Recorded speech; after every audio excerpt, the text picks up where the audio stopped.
Yo, I'm Meliki Hurd, and welcome to the behind the scenes episode of DIPSHITS 2.5. I'm super excited to show y'all a little bit of the magic behind the curtains and take you on this journey with me. So yeah, let's go.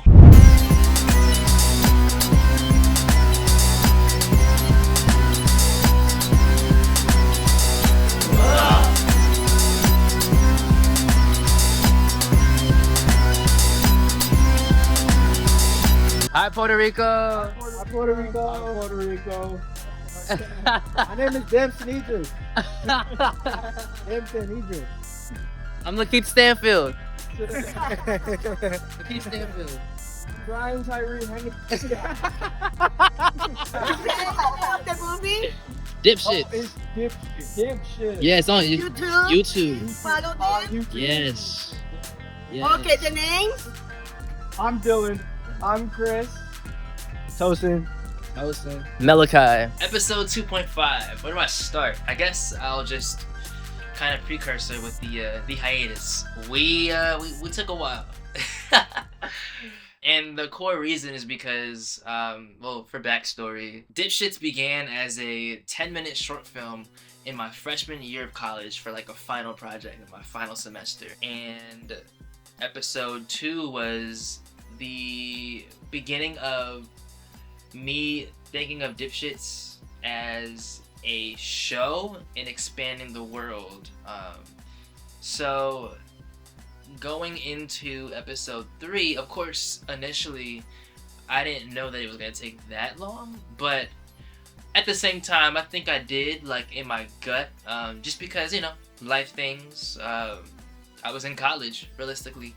I was in college, and if I was gonna bring more episodes and, you know, more content, more footage, I was at a time in my life where I was juggling a bajillion and one things, and I needed to focus on, you know, graduating and getting my credits in, and also like sharpening my craft, not just with acting and music and all the other 1,000 things I do, but with screenwriting. So like my final year of college, I did a writing for TV class where I got to not only like work on my screenwriting, but also write other scripts of projects that I will eventually share with the world.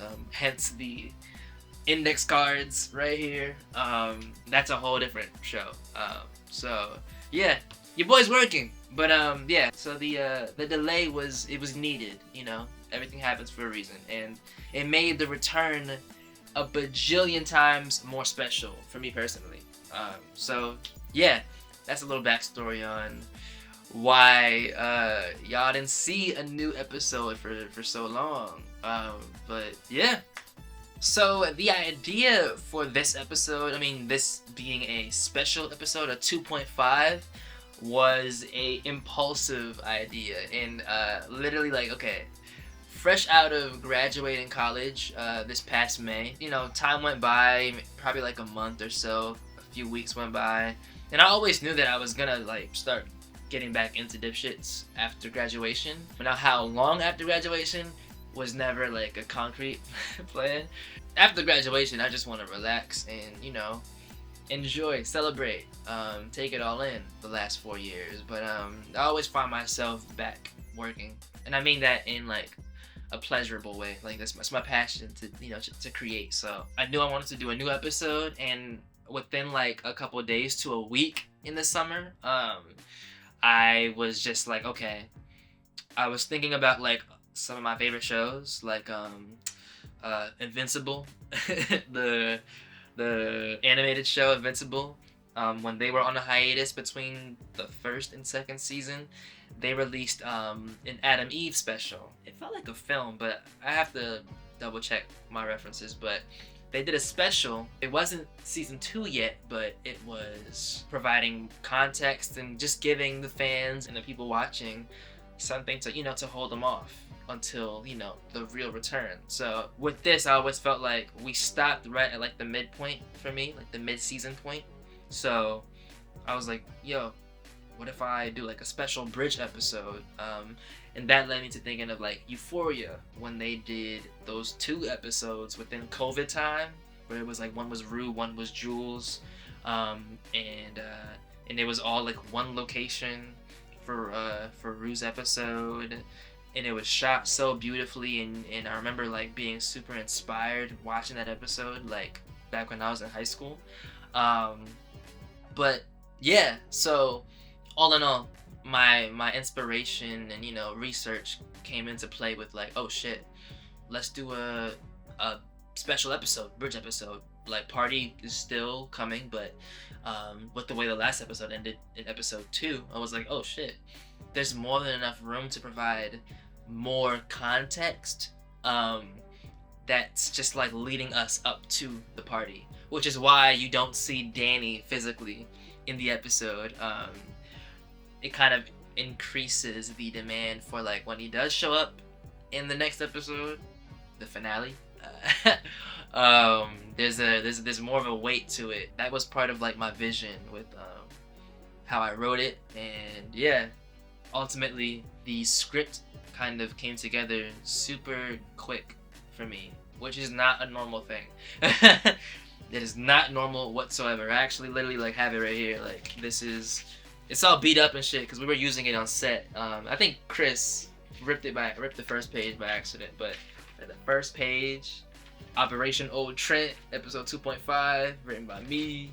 And then like I got all my actor director notes highlighted and shit, but yeah, it came together beautifully, and the role of Trent came to me, you know, just doing some research and trying to think of like what addition would be super cool, but not just cool, hilarious, and something that like the viewers haven't seen yet, especially someone the viewers haven't seen yet. So bringing in Dylan was probably like one of the greatest ideas for Dipshits that I've had. What up?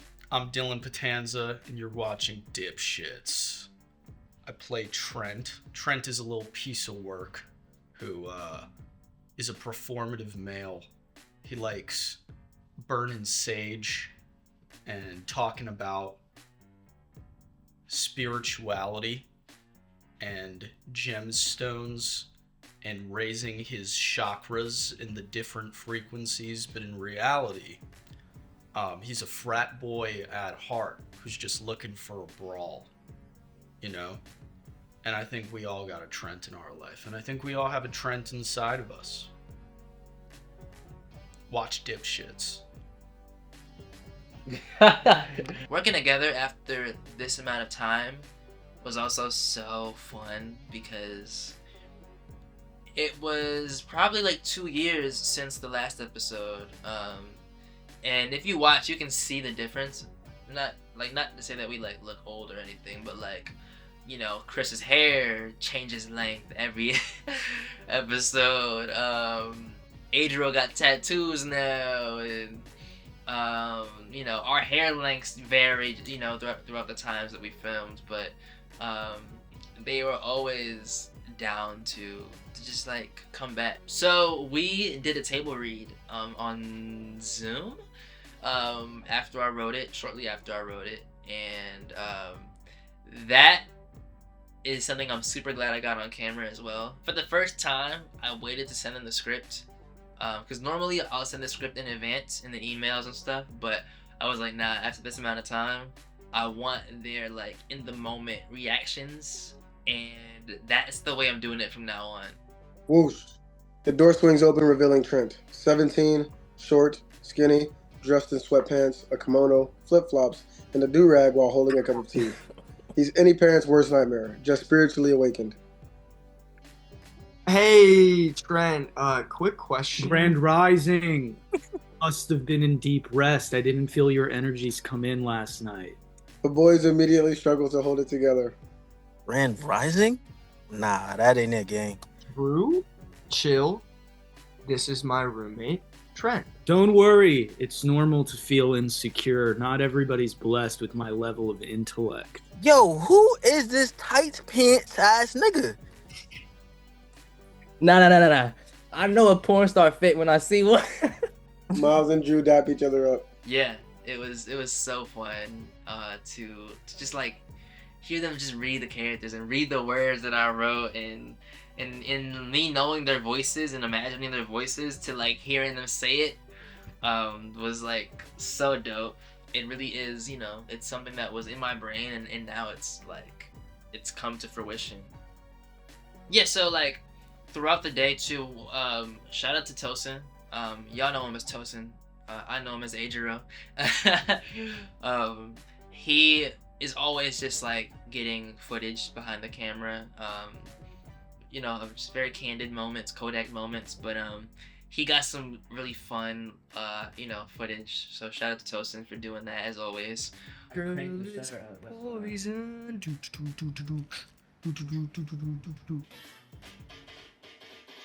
We are shooting episode Bridges 2 and 3 today. I'm sick. They can't see my face. Okay. Come back here with me. I'm Tom Cruise in The Last Samurai. Yeah, you're like the guy in that Atlanta episode who's at like the table. Do you know what I'm talking about? And they're like, it just doesn't sound right when he says it. You know what I'm talking about? It's kind of like it's not a full episode, but it's like I get a little side. My dad said hi to you, by the way. Hey. Oh. No, not on the phone. He just said to say hi. Yeah, I think his footage really captured that, like, behind the camera, like, we are just as close, if not closer. Yeah, for those that don't know, like, once again, like, my team is my family and friends, so, like, my mom is my DP. My mom is my DP for, like, usually almost everything. Sam, my stepdad, is, like, doing sound. Everybody is, you know, there. My sister is, like, you know, she's not helping, but, you know, moral support. You know, she sacrifices her time and comes along on set. She'll be in, you know, on her iPad, on her computer, working on her art and stuff. It's a family affair is what I'm really saying, you know. And you need that, you know, to, you know, keep you, you know, grounded, and it just shows, you know, at least for me personally, like the support system that I have throughout all this from everybody. Because I will say that I don't think I emphasize how much work it is on just working on, you know, my own passion project. From writing it to outlining to making a shot list to planning out the blocking to planning the props and now, you know, the score, you know, because I'm now the official composer for the series, which is, you know, pat myself on the back. That's, you know, that was a new thing that, like, I tackled, and I personally, like, have to give myself props for, because that was a new skill that, like, I'm discovering. But yeah, it's so amazing to, like, just, you know, be proud of my work, and also look back at, like, all the shit that, like, it takes to make this come to life, and all the people that had to really, like, be invested. So yeah, I just wanted to, like, highlight that. I forget too, like, I made an original song for the episode. I just got super inspired by, like, when, you know, my favorite movies and shows, when they have, like, real artists make music just for the world of the show. So, like, Nonsense, shout out to Nonsense. Fuck that, talking this nonsense. Oh, that song is so good. I can't wait to perform that shit.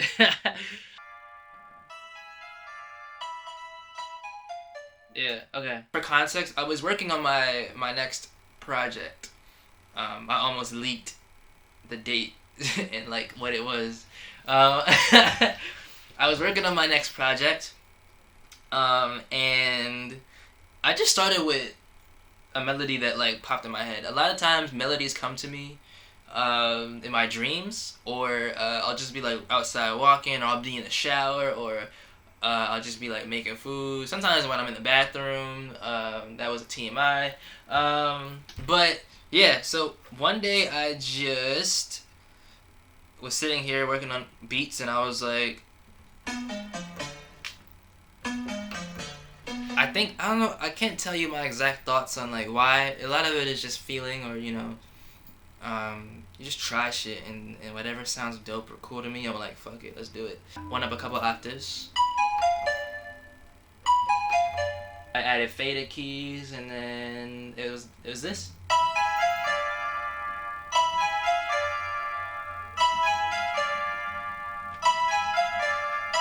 One of my favorite parts is when I just go synth crazy. I just go synth crazy, so it was like, add some strings. Where is it at? That was probably lower octave. And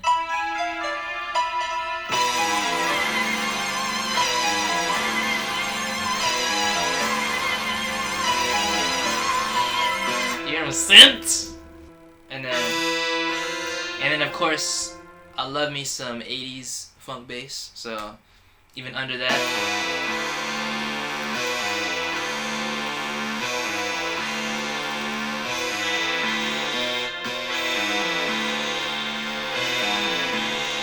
And then one of my favorite instruments in there is like that, where is it? I think I just added like a crazy ass synth, and I transposed it. Yeah, brass winds.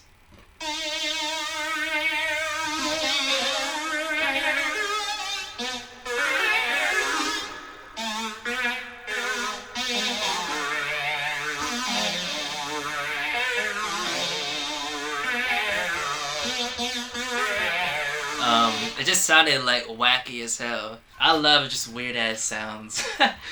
But yeah, so I sampled some drums, I chopped them up, and I just fell in love with this drum pattern, this loop. So I was just like, let me chop it into something. So this is how I chopped it.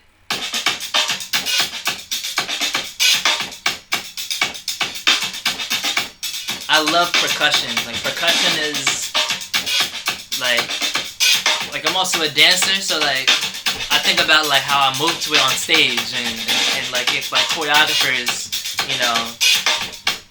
with that kick.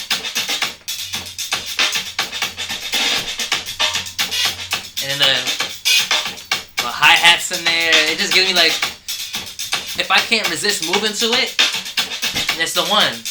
So ultimately, nonsense. Fuck all that talk of this nonsense.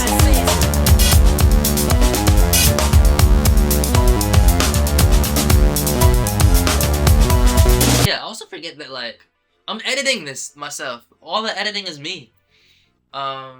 Yeah, I got like some footage here and there like while I was like rendering and stuff like that, but yeah, bro, the editing that I luckily I was learning how to edit and just like building the skill in college. I was taking post-production classes and stuff. Shout out to Sarah Lawrence. But I've just been using these last 2 years seriously have been pivotal in just like this episode as well, with like everything I've learned in college, and just knowing how to like color grade, cut all the footage together, how to really implement my vision, my stylistic choices within not just like the writing, but within the the editing, the cuts. Everything is intentional is what I'm trying to say. And as a creative, that's like a superpower, intention. I guess the big question that y'all are probably waiting for me to touch base on is the future of DIPSHITS, and if there is one, and what the future of it is.